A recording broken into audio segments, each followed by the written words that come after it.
बिस्मिल्लाहिर्रहमानिर्रहीम। अस्सलाम वालेकुम स्टूडेंट, उम्मीद है आप सब खैरियत से होंगे। इससे पिछली वीडियो जो है वो थर्मल एक्सपेंशन की थी, जिसके अंदर हमने डिस्कस किया था लीनियर थर्मल एक्सपेंशन और वॉल्यूम थर्मल एक्सपेंशन। तो उसको डिटेल में देखा था, उसकी डेरिवेशन को भी देखा था और उसके फार्मूले को और उसके यूनिट को भी हमने देखा था।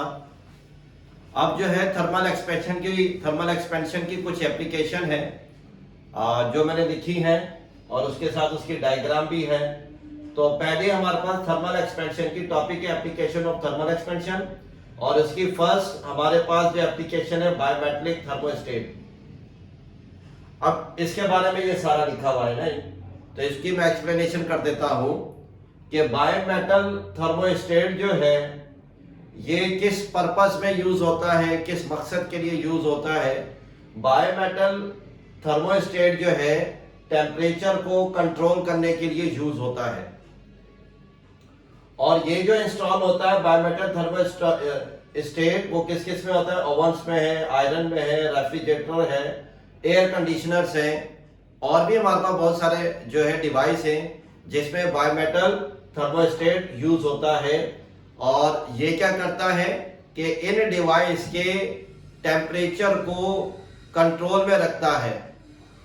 और फिर आगे कह रहा है and so on two metals are joint firmly to make it when it is heated metal. अब इसको डायग्राम के जरिए से स्टूडेंट समझ लें कि हमारे पास ये एक जो है डायग्राम है और ये हमारे पास एक सर्किट है और ये हमारे पास बाउंड शेप में है, स्पाइरल शेप के अंदर है, स्प्रिंग शेप के अंदर है। और इसमें क्या है, हमारे पास ये करंट का इसके अंदर फ्लो है, और ये हमारे पास जो रेड शेप में ये जो एरिया नजर आ रहा है, ये जो एरिया है ये हमारे पास कौन सा है, बायोमेटल स्ट्रिप है ये।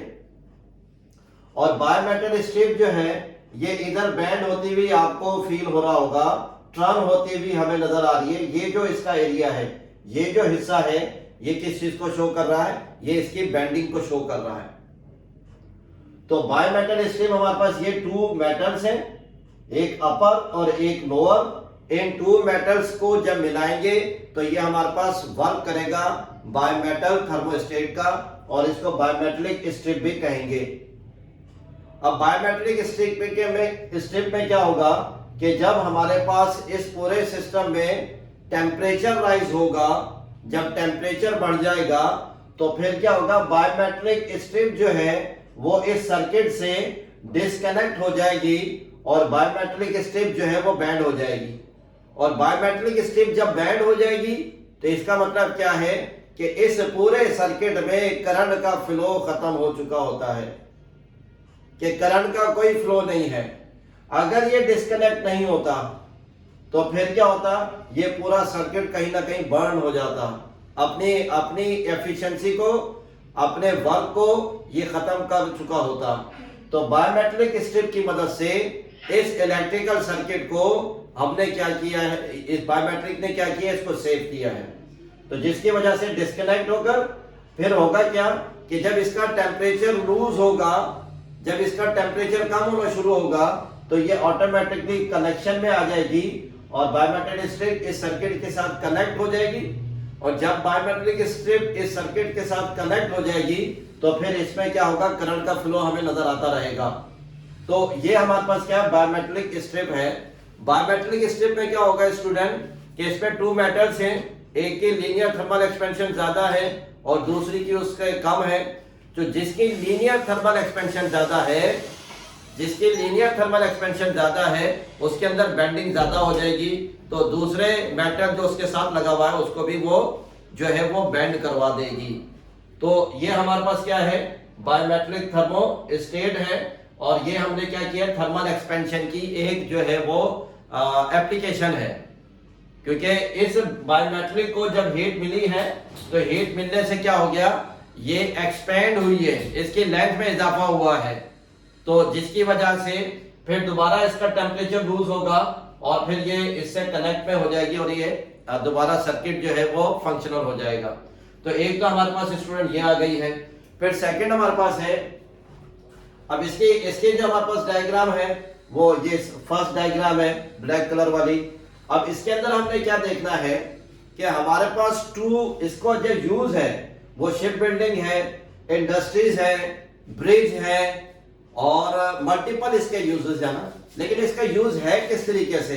अब इसको आप सपोज कर लें कि टू ऐसे ऑब्जेक्ट जिसको हमने एक साथ ज्वाइन करना है, ये टू हमारे पास डिफरेंट ये मेटल की प्लेट्स हैं, इसको हमने ज्वाइन करना है, एक साथ ज्वाइन करके रखना है।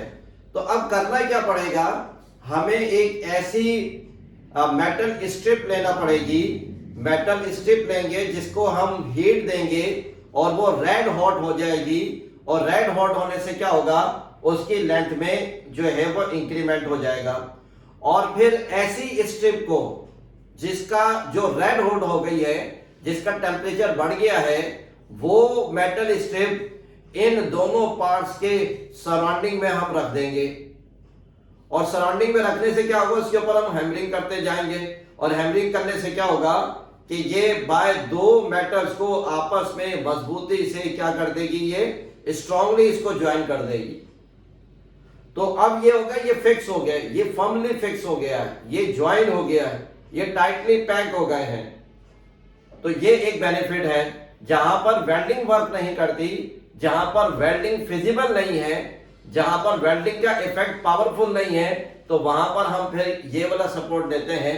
जैसे आपने देखा होगा जो व्हील है, लकड़ी के बड़े बड़े बड़े जो व्हील है, उसके सराउंडिंग में जो है इनसाइड जो है वो वहां पर मेटल स्ट्रिप लगी होती है। तो वो मेटल स्ट्रिप लगी कैसे होती है, मेटल स्ट्रिप सर्कुलर शेप में होती है, सर्कुलर शेप में ना। तो अब होता क्या है कि उस स्ट्रिप को रेड हॉट किया जाता है और उस वुड सर्किल के जो बड़ा सा एक फ्रेम होता है और उसके सराउंडिंग में रखा जाता है और उसका हैमरिंग करके उसके ऊपर वो उसको फिक्स कर लेता है। तो ये एक बेनिफिट है, वहां वेल्डिंग वर्क नहीं कर सकती ना। तो जहां वेल्डिंग का इतना इफेक्ट नहीं होगा तो हम फिर वहां पर ये वाला प्रोसेस यूज करेंगे। तो इधर इधर ये डायग्राम देख लें, एक स्टूडेंट ये वाला पार्ट है और एक पार्ट हमारे पास ये है, ये टू पार्ट्स है। अब इन टू पार्ट्स को हमने फर्मली रखना है, ज्वाइन करके रखना है, पैक करके रखना है। तो अब क्या करेंगे, ये हमारे पास जो ब्लैक शीट आपको कलर नजर आ रहा है, ये जो एरिया ब्लैक, ये हमारे पास क्या है, एक मेटल शीट है जिसको रेड हॉट किया गया है, यानी कि इसको टेम्परेचर बहुत ज्यादा दिया गया है जिसकी वजह से रेड हॉट हो गया ये। और फिर ये जो हमारे पास जो स्ट्रिप है, इसको इन मेटल्स पर हम चढ़ा देंगे और वाउंड कर देंगे और फिर हैमरिंग करके फिर क्या होगा, इसका टेम्परेचर लूज होगा और ये जो स्ट्रिप है इसको मजबूती से जो है वो ज्वाइन कर लेगी। तो वेल्डिंग से ज्यादा इसका वर्क स्ट्रॉन्ग हो जाएगा। फिर स्टूडेंट हमारे पास है रेलवे ट्रैक। आपने रेलवे ट्रैक देखे होंगे कि रेलवे ट्रैक जो है वो कंटिन्यूअसली जो है वो एक ही लेंथ में नहीं होती, उसके अंदर पीसेस होते हैं ना, उसमें पीसेस होते हैं। जैसे मिसाल के तौर पर 100 मीटर का एक पीस है, फिर उसके साथ ज्वाइन करेंगे दोबारा 100 मीटर का पीस है। तो जब रेलवे ट्रैक के जो पीसेस हैं उनको जब रखा जाता है ट्रैक पर, तो उन पीसेस के बिटवीन कुछ ना कुछ गैप होता है। अब वो गैप होता क्यों है, क्योंकि समर गर्मियों के अंदर, क्योंकि वो रेलवे ट्रैक जो है वो मेटल का बना होता है और उसके ऊपर जब सन रेडिएशन आती है समर में, तो फिर होता क्या है कि उसका टेम्परेचर राइज होना शुरू होता है। और जब उसका टेम्परेचर राइज होगा तो फिर वो रेलवे ट्रैक जो है वो एक्सपेंड होगा, उसके लेंथ में जो है इंक्रीमेंट आएगा। जब उसके लेंथ में इंक्रीमेंट आएगा तो जो गैप है उस गैप में उसकी लेंथ जो है वो बढ़ना शुरू होगी, तो जिसकी वजह से वो रेलवे ट्रैक डिफॉर्म नहीं होगा, रेलवे ट्रैक अपनी एक्चुअल पोजीशन पर रहेगा। अब एक्चुअल पोजीशन पर रहेगा, फिर क्या होता है, फिर इसका टेम्परेचर लूज होता है, तो फिर ये जो है कॉन्ट्रैक्ट होती है, फिर ये वापस अपनी ओरिजिनल शेप में आ जाती है। तो ये हमारे पास बेनिफिट है। ऐसे आपने फ्लाईओवर ब्रिज में देखा होगा कि उसमें भी गैप होते हैं और उसमें जो है वो जो मेटल स्ट्रिप लगी होती है, तो वहां पर भी जो है हमारे पास यही वर्क है। और ऐसे ही थर्मोस्टेट है जिसमें एक मरकरी होता है और उसको टेम्परेचर मिलता है जिसकी वजह से वो एक्सपेंड होता है। अब एक्सपेंड किसकी वजह से हो रहा है, हीट की वजह से हो रहा है। रेलवे ट्रैक में जो रेलवे ट्रैक है हमारे पास, ये टू ट्रैक, ये इसकी जो है रेलवे ट्रैक है ना, ये गैप है। अब ये एक्सपेंड कैसे हो रहा है, हीट की वजह से हो रहा है। इसके अंदर हमने जो स्टडी की है कि इसके अंदर जो स्टेप है, इसके अंदर जो एक्सपेंशन आ रही है वो हीट के जरिए से आ रही है। बायोमेटल थर्मोस्टेट के अंदर हमने जो स्टडी की है, इसके अंदर जो एक्सपेंशन आ रही है वो भी हीट के जरिए से आ रही है। तो स्टूडेंट, ये जो अभी जो हमने चीजें डिस्कस की है, ये हमारे पास क्या है, application of the thermal expansion. Daily routine में कहीं ना कहीं हमें ये चीजें मिलती हैं और ये इस चैप्टर का लास्ट टॉपिक था। तो आपसे एक रिक्वेस्ट ये है कि सारी वीडियोस को कंप्लीटली देखा करें ताकि समझ में आए पूरी वीडियो और टॉपिक पूरा समझ में आए। तो इसके बाद इंशाल्लाह फिर इसका रिव्यू देंगे। अस्सलाम वालेकुम।